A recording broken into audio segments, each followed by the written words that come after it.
जब मराठाओं को पता चला कि औरंगजेब ने छत्रपति संभाजी महाराज को मारने से पहले 40 दिनों तक उन्हें तड़पाया था, औरंग की इस अमानवीय हरकत ने मराठों के दिलों में आग लगा दी।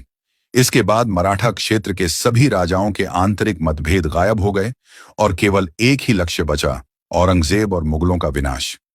इधर रायगढ़ किले में इस कठिन समय के दौरान भी संभाजी के मृत्यु के अगले दिन ही 12 मार्च 1689 को रानी येसुबाई ने राजा राम महाराज का राज्याभिषेक करने का निर्णय लिया और अपने सभी मुख्य अधिकारियों को इकट्ठा करके सभी धार्मिक अनुष्ठानों के बाद राजा राम का छत्रपति के रूप में राज्याभिषेक कराया। ऐसा करके उन्होंने मुगलों को एक कड़ा संदेश दिया कि मराठा साम्राज्य अभी भी मजबूत है और लड़ाई लड़ने में सक्षम है, उनका छत्रपति अभी भी जिंदा है। इधर औरंगजेब को जैसे ही यह खबर मिली, उसने अपने जनरल जुल्फिकार खान को मराठा राजाराम को पकड़ने का आदेश दिया। राजधानी किला रायगढ़ को जीतने के लक्ष्य से जुल्फिकार खान 15,000 से अधिक की मुगल सेना लेकर निकल पड़ा। इधर राज्य अभिषेक के लिए मराठों का पूरा शक्ति आधार रायगढ़ में एकत्र था। जैसे ही सबको आक्रमण की खबर मिली तो रानी येसुबाई ने तुरंत सबको सुझाव दिया, यदि मुगलों ने हमला किया और हमारी सारी शक्ति अधिकार एक साथ पकड़ी गई तो यह हमारे भविष्य के लिए घातक साबित हो सकता है। आप सब जल्द ही यहां से निकल जाएं। लेकिन तभी संताजी ने कहा, महारानी आप सब और हमारे राजा का क्या? नहीं, हम लोग अपने महाराज को अकेले नहीं छोड़ सकते। फिर महारानी येसुबाई ने कहा, मैं किसी तरह राजा राम महाराज को यहां से बाहर निकलवा दूंगी, आप लोग बस जल्द निकल जाएं, ये रानी आदेश है। रानी येसुबाई ने सुझाव दिया कि राजा राम महाराज को अलग अलग गढ़ों से लड़ते हुए बाहर निकलना चाहिए, फिर उनको अंत में जिंजी में जाकर सुरक्षित रहना होगा, क्योंकि जिंजी का किला एक अभेद किला था। येसुबाई की सलाह अनुसार राजा राम महाराज यशाजी कांक और रामचंद्र पंथ अमात्य के सुरक्षा घेरे की बदौलत भेष बदलकर रायगढ़ से भाग निकले। इधर संताजी गुस्से से लाल होकर बोले, उस सुअर के बच्चे ने हमारे महाराज के टुकड़े टुकड़े कर दिए और हम लोग कुछ नहीं कर रहे हैं, इतिहास हम पर थूकेगा। फिर धनाजी ने कहा, आप और आपका कुल महान है संताजी, मैं आपको शीश झुकाता हूं। आपके पिता मलहौजी भी वीर गति को प्राप्त हो गए संगमेश्वर के युद्ध में, लेकिन आप उनको भूलकर सिर्फ अपने महाराज और अपने मराठा के लिए सोच रहे हैं। अब आप जो बोलोगे वही होगा। फिर क्या होना था, अब ऐसी आग लगने वाली थी कि औरंगजेब की नींद उड़ने वाली थी। औरंगजेब बाहर निकलकर देखता है कि मराठा के 2 बब्बर शेर संताजी और धनाजी और उनके साथी पागलों की तरह मुगलों को काट रहे हैं। उस रात गोरिल्ला युद्ध के उस्ताद मराठों ने सिर्फ 2000 योद्धाओं के साथ औरंगजेब की विशाल मुगल सेना पर हमला कर दिया। संताजी और उनके मराठों ने उग्र शेरों की तरह हमला किया और मुगलों को बेरहमी से मार डाला। हमले के दौरान मुगल सैनिक डर के मारे चिल्लाने लगे। गुस्से में आकर औरंगजेब अपनी तलवार निकालता है और मराठा सैनिकों को मारने लगता है। तभी अचानक उसके सामने संताजी खड़े दिखते हैं, बिल्कुल गुस्से में लाल। संताजी का चेहरा मुगलों के खून से लथपथ था। उस समय औरंग भी गुस्से में था। दोनों एक दूसरे की तरफ युद्ध करने के लिए बढ़ते हैं। संताजी के एक तलवार की वार से ही औरंग वहीं गिर जाता है। जैसे ही संताजी उसको मारने वाले होते हैं, अचानक मुगल सैनिकों की ढेर संताजी को उलझा देती है। मौके का फायदा उठाकर औरंगजेब अपनी जान बचाकर भाग जाता है। मराठों ने एक के बाद एक मुगल लाशों का ढेर लगा दिया। मराठों ने औरंगजेब के सारे निजी तंबू में भी आग लगा दी। उस दिन उसके साम्राज्य का गौरव चकनाचूर हो गया और उसे हमेशा के लिए कायर करार दे दिया गया। एक प्रतीकात्मक जीत के रूप में मराठों ने औरंगजेब के तंबू से 2 सोने के शिखर उठाए और उन्हें सिंहागढ़ किले के ऊपर रख दिया। अगली सुबह जब औरंगजेब ने युद्ध के मैदान को मुगल लाशों से अटा पड़ा देखा तो वह अविश्वास में बुदबुदाया, या अल्लाह, ये मराठे किस मिट्टी के बने हैं? वे ना थकते हैं, ना झुकते हैं, ना पीछे हटते हैं। क्या हम उन्हें नष्ट करने की कोशिश करते हुए कहीं खुद ही तो नष्ट ना हो जाएं? औरंगजेब इस अपमान से कभी उभर नहीं पाया। इधर मुगल कमांडर जुल्फिकार खान ने रायगढ़ किले पर कब्जा कर लिया, लेकिन राजाराम वहां से तब तक तो निकल चुके थे।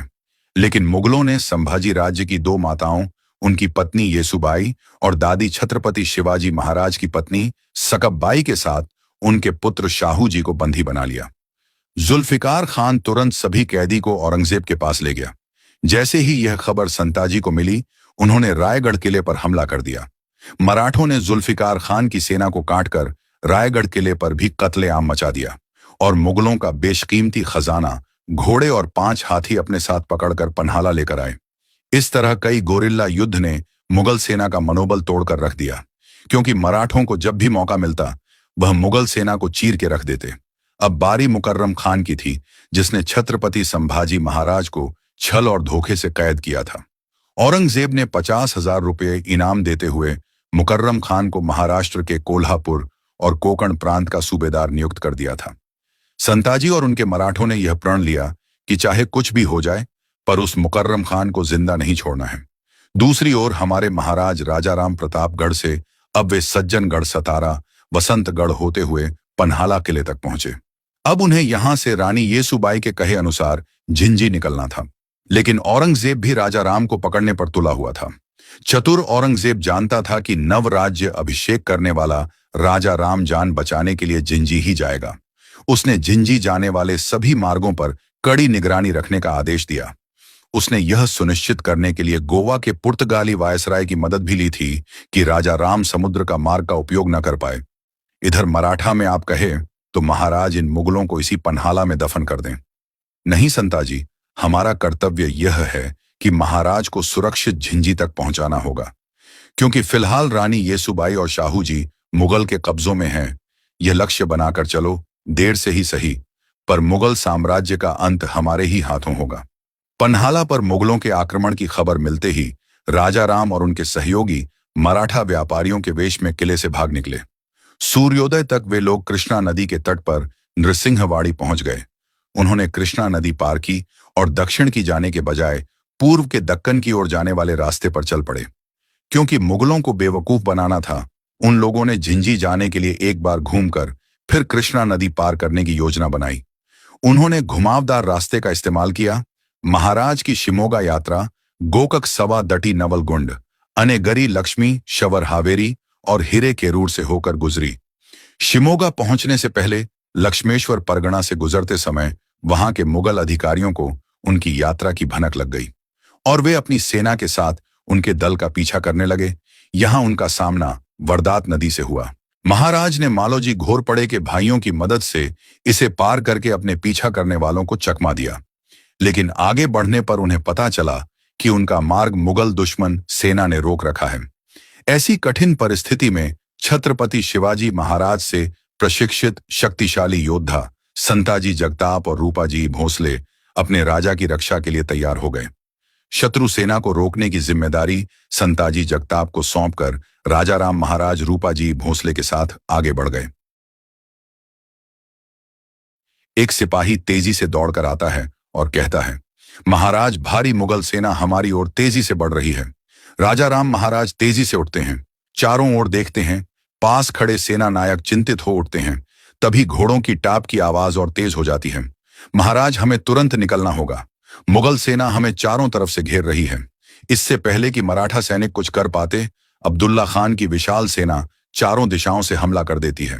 तलवारें टकराने की आवाज, घोड़ों की हिनहिनाना गूंज उठते हैं। मराठा सैनिक बहादुरी से मुकाबला करते हैं, लेकिन संख्या में कम होने के कारण कई वीर गति को प्राप्त होते हैं। अब्दुल्ला खान कहता है, राजा राम को जिंदा या मुर्दा पकड़ो, किसी भी हालत में भागने ना पाए। मराठा योद्धा अंतिम सांस तक लड़ते हैं और आखिरकार अब्दुल्ला खान की सेना सभी मराठा सेना को बंदी बना लेता है और फिर उन्हें बीजापुर किले में ले जाया जाता है। आखिरकार मराठाओं का राजा राजाराम हमारे कब्जे में है। औरंगजेब को संदेश भेजो कि मराठों का खेल खत्म। एक मुगल सैनिक कहता है, हुजूर, पहले पहचान की पुष्टि कर ले। अब्दुल्ला खान, क्या मतलब? राजाराम हमारे सामने खड़ा है। सैनिक बंदियों को जबरन घसीटकर सामने लाते हैं, लेकिन उनमें से कोई भी राजाराम नहीं होता। अब्दुल्ला खान का चेहरा अचानक गंभीर हो जाता है। धोखा यह कैसे हो सकता है? तभी एक घायल मराठा सैनिक हंसता है। उसकी आंखों में चमक और चेहरे पर वीरता झलकती है। राजाराम महाराज, तेरे हाथ कभी नहीं आएंगे। मराठा साम्राज्य को खत्म करने का सपना मत देख। अब्दुल्ला खान गुस्से में कहता है, राजाराम, इस बार तो तू मेरे हाथों से बच गया, लेकिन बहुत जल्द मैं तुझे तेरे बाबा साहेब और भाई के पास भेजूंगा। मराठाओं ने एक बार फिर मुगलों को चकमा दे दिया था। अब्दुल्ला खान के घमंड को करारी शिकस्त मिली, लेकिन मुगलों का कहर अभी खत्म नहीं हुआ था। अब्दुल्ला खान ने उन सभी सड़कों पर अपने जासूस तैनात कर दिए थे जिनसे राजा और उनके लोग यात्रा करने वाले थे। राजा राम महाराज और उनके लोग मुगल जासूसों से बचने के लिए आगे की यात्रा में घोड़ों का उपयोग करना छोड़ दिया। इसलिए वे सामान्य यात्री, तपस्वी, संत, व्यापारी, भिखारी आदि बनकर आगे बढ़ते रहे।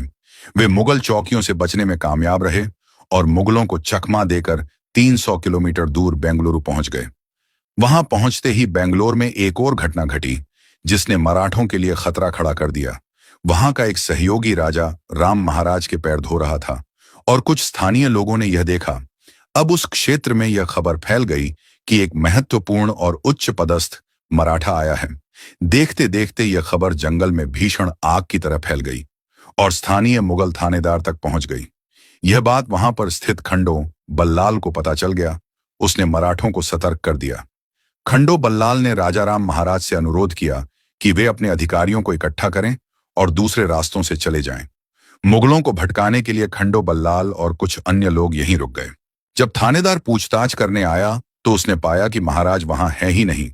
इसलिए उसने खंडो बल्लाल और अन्य लोगों को जंजीरों में जकड़ दिया और पूछताछ करने लगा। हुजूर, अगर राजा राम यहां होता तो मैं खुद आप सबको सूचित कर देता।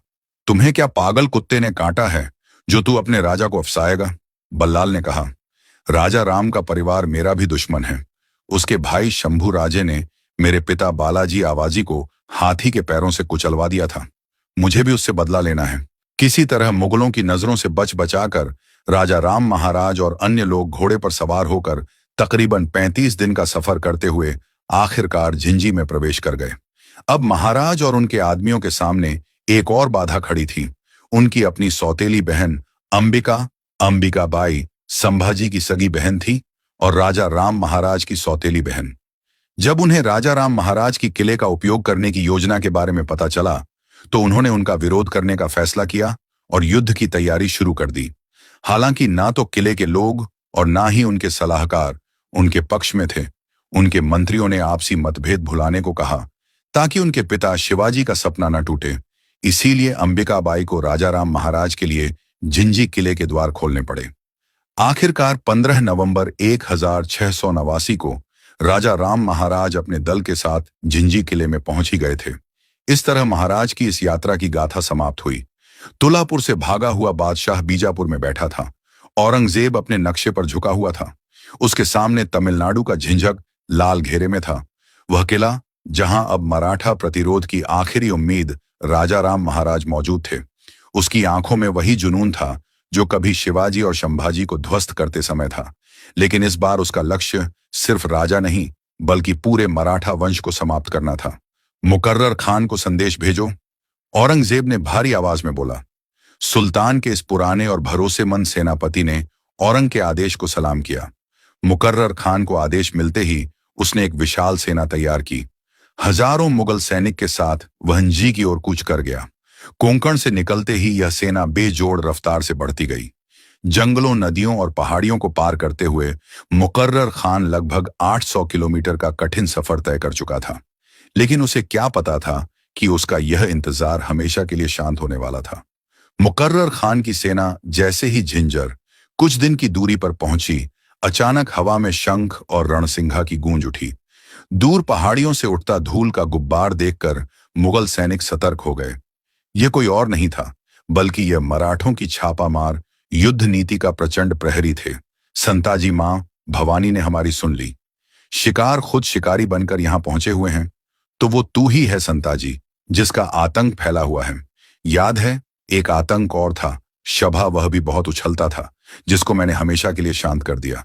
वह धोखा था, वरना तुम्हारी नस्ल शंभू राजे को पकड़ना तो दूर, पैर की धूल चाटने के लायक भी नहीं है। तो आजा, आज देख लेते हैं कौन किसका तलवा चाटने लायक। दिसंबर 16,689 के अंत में मराठा सेना ने मुकर्रर खान की विशाल सेना को गाजर मूली की तरह काटकर तबाही मचा दी।